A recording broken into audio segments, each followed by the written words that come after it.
So you're stuck. You look in the mirror and you see the skinny fat paradox staring right back at you. You have the skinny arms and a narrow frame, so you think, I need to bulk up. You also have that stubborn belly fat around your stomach and love handles, so your brain seems to think, I need to cut. So what do? You try to do both. You try to recomp, eating at maintenance, doing a ton of cardio, and just simply hoping that you'll magically build muscle and lose fat at the same time. Trust me, I've been there. Now let me tell you right now, for a skinny fat person, that is the single biggest struggle you can make. It's the path to staying exactly where you are forever. I see it every single day. Guys who are terrified of gaining a single pound of fat, so they spend months, even years spinning their wheels, lifting the same weights, and looking exactly the same. A man who chases two rabbits catches neither. And you cannot serve two masters. The real problem isn't the fat around your stomach. It's the lack of muscle on your frame. You see, muscle is what gives our body the shape, structure,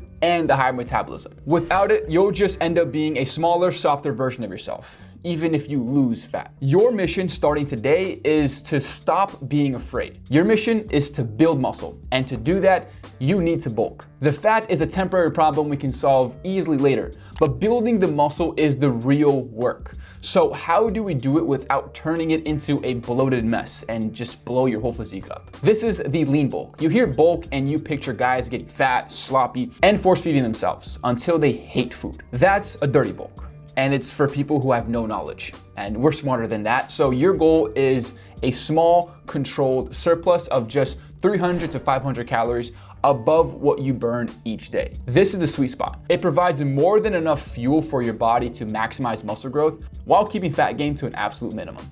You don't need to bloat max to gain muscle, but you absolutely need to be in a surplus, a slight one. That's just how the game is played. The second part of the equation is protein. Forget the myth that you need to shovel down as much protein as possible. Your real target is simple. Aim for 0.8 to 1 gram of protein per pound of body weight. Much than that doesn't do much for muscle growth, and it makes you feel full, which is the last thing you want to do, especially if you're trying to eat enough calories to actually gain muscle. And don't disrespect the other macros. Carbs are your body's primary fuel source for hard training, and they are what give you the energy that actually gets you stronger in the gym. And fats are crucial for hormone regulation, including testosterone. Every macronutrient, carbs, fats, and protein all have a job to do. In terms of what to actually eat, I use the 80-20 rule. 80% of your food should come from whole foods, nutrient-dense sources. Think like chicken, rice, eggs, beef, potatoes, fruits, and nuts. And the other 20, that's basically your fun zone. Have some ice cream, a burger, and some chips. This makes bulking and gaining lean muscle sustainable and enjoyable, not hating your life. And it helps you hit your calorie goals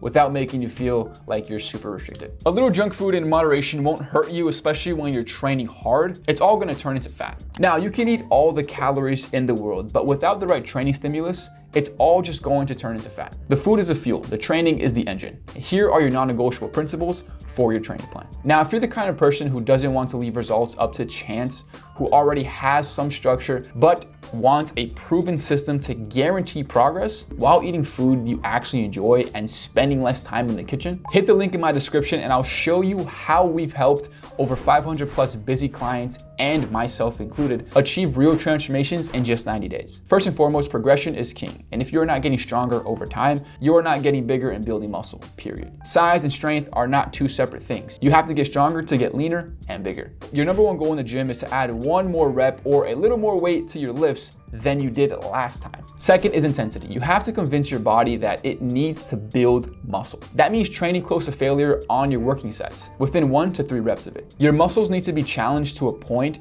where they physically cannot complete another rep with good form. This is the trigger for growth. And third is good technique. Your foundation, balance, coordination, and full range of motion come before anything else. You cannot build muscle if you get injured. Spend the first few weeks locking in your form before you start pushing up with your intensity. Fourth, you need sufficient volume and frequency. You should be training every muscle group at least once or twice per week. As for volume, a good starting point is 6 to 12 total reps per muscle group per week. Start on the lower end, and if you're recovering well, you can slowly add more sets over time. Finally, you need a smart exercise selection. Your workout should be built around heavy compound movements. Think squats, presses, rows, pull-ups. These are exercises that build the most overall mass and strength. Then you can finish with some isolation movements to target specific muscle groups. if you would like. So how do you know if you're actually skinny fat and this plan is for you? Let's do a quick check. Look at your wrist and your calves.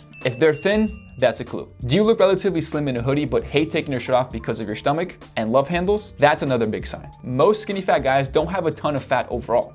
It's just stored in the worst places possible. You're likely a prime candidate for a lean bulk. If you meet this criteria, your path is clear. If you're genuinely overweight or obese, that's when a cut or a body recomposition makes sense, because you have enough body fat to fuel your muscle growth while being in a calorie deficit. But for you, the skinny fat guy, you don't have that luxury. So how do you actually progress? Here are 2 simple methods. First, rep ranges or double progression. Pick an exercise and a rep range like 8 to 12 reps. Find a weight you can only do for 8 reps. Your mission each week is to fight for 1 more rep. When you can do 12 reps with perfect form, you've earned the right to add 5 to 10 pounds. The new weight will knock you back down to 8 reps and you start the cycle all over again. Second is linear progression. This is for your big barbell lifts only: squats, bench, and deadlift. Here, you simply add 5 pounds to the bar every single session and aim for the same number of reps. It's a faster progression reserved for the lifts that can handle it. To do this right, you need to track everything. Get a logbook or an app. Write down every exercise,